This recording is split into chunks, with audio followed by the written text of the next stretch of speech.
Hello, നിങ്ങൾക്ക് എന്തെങ്കിലും ഒരു മോശം ഇൻസിഡൻസ് വരുമ്പോൾ നിങ്ങൾ അതിനെപ്പറ്റി എപ്പോഴും ചിന്തിച്ചിരിക്കാറുണ്ടോ? അല്ലെങ്കിൽ അന്നത്തെ ദിവസം ഫുള്ള് മൂഡ് ഓഫ് ആയിട്ട് ഇരിക്കാറുണ്ടോ? അപ്പം ഇത് എങ്ങനെ നമ്മുടെ ഇമോഷൻസിനെ എങ്ങനെ കൺട്രോൾ ചെയ്യാമെന്നും ഇതിനെ എങ്ങനെ സ്റ്റോപ്പ് ചെയ്യാമെന്നുമുള്ള ഒരു സയൻറ്റിഫിക് മെത്തേഡ് ഞാൻ പറഞ്ഞു തരാം. അതായത് നമ്മുടെ ബ്രെയിനിൽ അമിഗ്ഡാല എന്ന് പറയുന്ന ഒരു പാർട്ടുണ്ട്. അപ്പം അതെന്ന് പറയുന്നത് ഈ ഡേഞ്ചേഴ്സ് ആയിട്ടുള്ള സാധനങ്ങളോടുള്ള ഒരു അലാം സിസ്റ്റം ആയിട്ടാണ് വർക്ക് ചെയ്യുന്നത്. അപ്പം അത് ഇപ്പം നമ്മളെ ഒരു പട്ടി അറ്റാക്ക് ചെയ്യാൻ വന്നാലും അല്ലെങ്കിൽ നമ്മുടെ ബോസ് നമ്മളോട് ഷൗട്ട് ചെയ്താലും എല്ലാം ഇത് ആക്ട് ചെയ്യും. കാരണം അത് രണ്ടും അതിനെ സംബന്ധിച്ചിടത്തോളം ഡേഞ്ചറാണ്. അപ്പം നമ്മൾ എങ്ങനെ ഇതിനെ, അതായത് ഈ അമിഗ്ഡാല എന്ന് പറയുന്ന പാർട്ട് അതിനെതിരെ ഒരു സ്ട്രെസ് ഹോർമോൺസ് ഒക്കെ റിലീസ് ചെയ്തിട്ട് അന്നത്തെ ദിവസം ഫുള്ള് നമ്മളെ മൂഡ് ഓഫ് ആക്കും. നമ്മൾ വല്ലാണ്ട് മൂഡ് ഓഫ് ആയിട്ടിരിക്കും, നമ്മളെ ട്രിഗർ ചെയ്തുകൊണ്ടിരിക്കും അല്ലേ.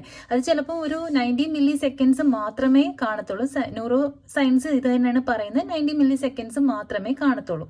അത് കഴിയുമ്പോൾ നമ്മുടെ ദേഷ്യം ഭയങ്കരമായിട്ട് കുറയാൻ സാധ്യതയുണ്ട്. പക്ഷേ നമ്മൾ വീണ്ടും ആ ഇൻസിഡന്റിനെ പറ്റി ചിന്തിച്ചുകൊണ്ടിരുന്നു കഴിഞ്ഞാൽ വീണ്ടും ഈ പാർട്ട് ആക്ട് ചെയ്യുകയും വീണ്ടും ഇതുപോലെ സ്ട്രെസ് ഹോർമോൺസ് വരികയും ചെയ്യും.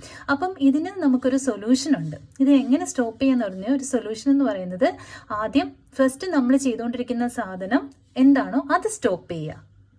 ഇനി അത് കഴിഞ്ഞിട്ടുള്ളത് നമ്മൾ എന്താണ് ചെയ്യുന്നത്, അതായത് അതിനെ നമ്മുടെ ബോഡി എങ്ങനെയാണ് റിയാക്ട് ചെയ്യുന്നത് അതിനെ ഒബ്സർവ് ചെയ്യുക. പിന്നെ നമ്മൾ അതിനോടുള്ള ഒരു അവയർനെസ് കൊടുക്കുക. അപ്പം ഇത് നമ്മൾ ശീലിച്ചു കഴിഞ്ഞു കഴിഞ്ഞാൽ നമ്മുടെ ഇമോഷൻസ് ഒക്കെ ഒന്ന് കൺട്രോൾ ചെയ്യാൻ പറ്റും. അപ്പോൾ എല്ലാവർക്കും have A nice day. Good night. Bye bye.